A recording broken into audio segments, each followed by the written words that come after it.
Le parquet donne des ordres de poursuivre sur des choses assez farfelues, comme organisation d'insolvabilité, comme blanchiment, ou, je ne sais plus ce qu'il y avait aussi, ah oui, abus de biens sociaux. En droit, tout ça n'est pas sérieux. Organisation d'insolvabilité, la presse, qui sert de service de communication, attaché de presse du ministre de l'Intérieur, M. Valls, y compris le Canard enchaîné d'ailleurs, publie comme quoi Dieudonné aurait des participations dans une société au Cameroun et que donc, évidemment, il cherche à organiser son insolvabilité.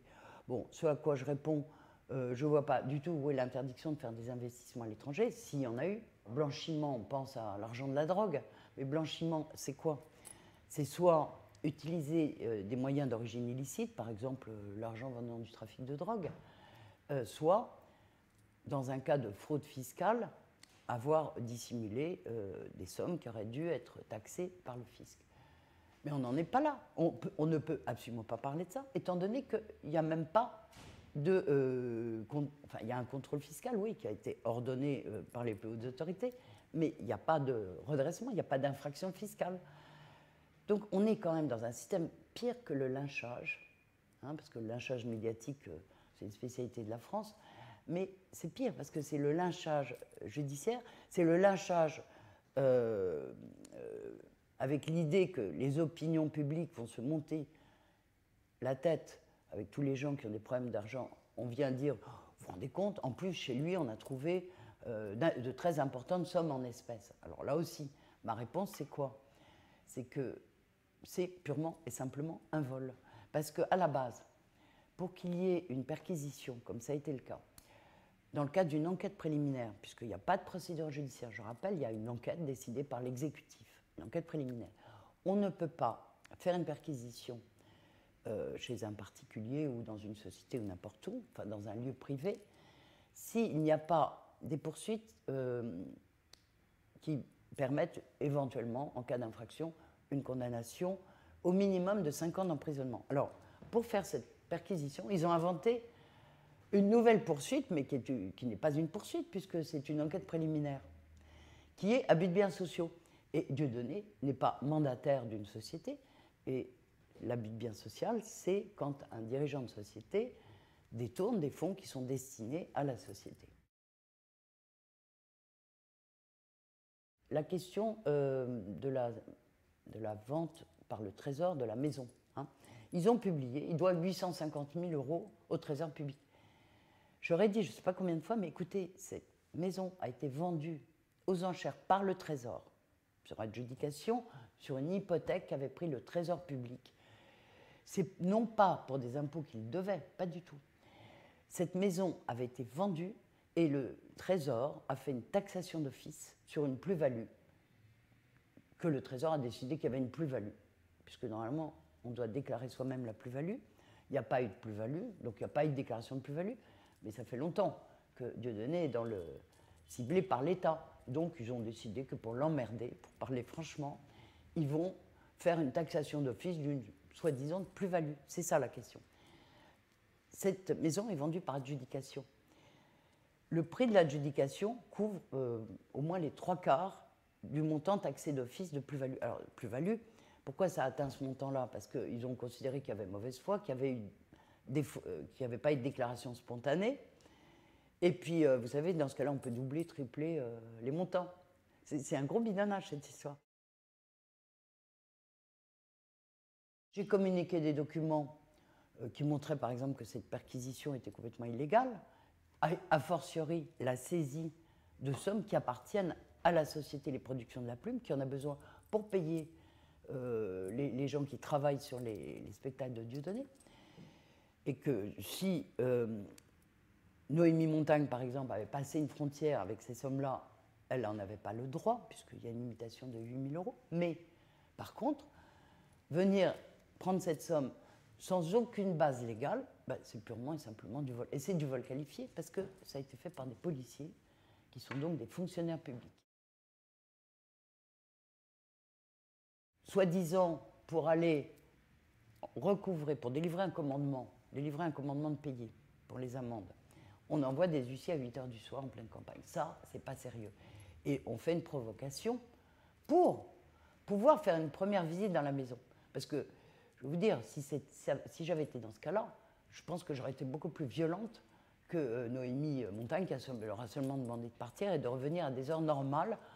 Et vous savez, les huissiers, dans ce cas-là, sinon, ils laissent un papier dans la boîte à lettres en disant veuillez venir chercher un document qui vous est destiné. Mais non, c'est pas ça. Ils essayent d'escalader le portail. Et quand il y a des menaces de mort et qu'on est en pleine nuit, et qu'on est à la campagne et que les enfants sont dans la maison, c'est pas normal.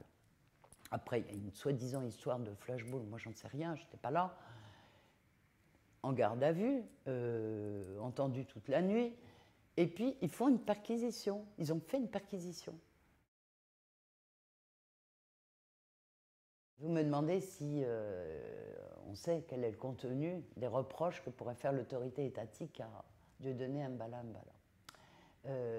Dieudonné, nom d'artiste, il n'y a strictement aucun élément et il n'y a pas de possibilité de savoir quelle est la part de sérieux ou d'escroquerie à l'opinion publique montée par le gouvernement contre Dieudonné, puisque aucun des avocats n'a la possibilité d'aller voir un quelconque dossier, s'il y en a qui existent.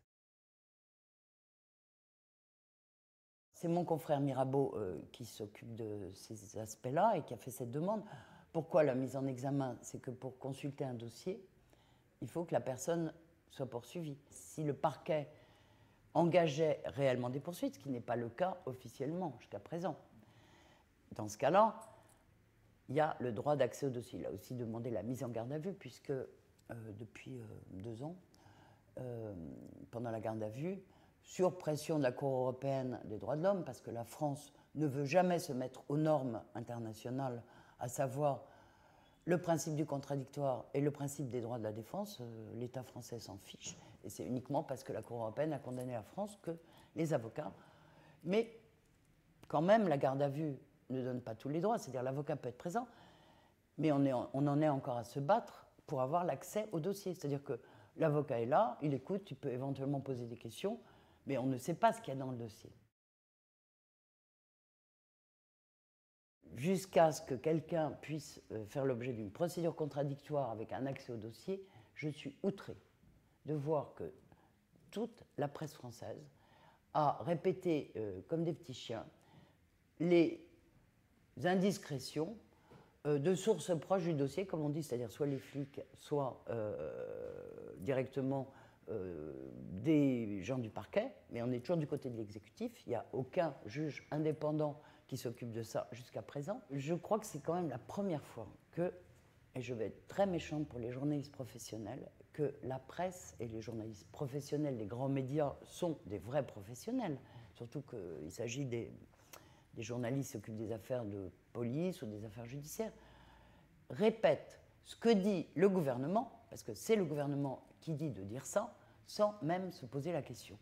Et quand j'ai été ponctuellement interrogée sur le sujet, j'ai expliqué la même chose que ce que je vous explique maintenant, et ça n'a jamais été publié. Ce que j'observe, c'est que ces journalistes très professionnels, connaissent bien leur métier, se sont auto-censurés. Je préfère penser que c'est une sorte d'autocensure et que ce n'est pas seulement d'obéir à des ordres, qu'on ne doit pas publier des réponses en droit sur cette espèce d'hystérie collective consistant à raconter n'importe quoi dans le plus pur style des lynchages inventés par M. Lynch.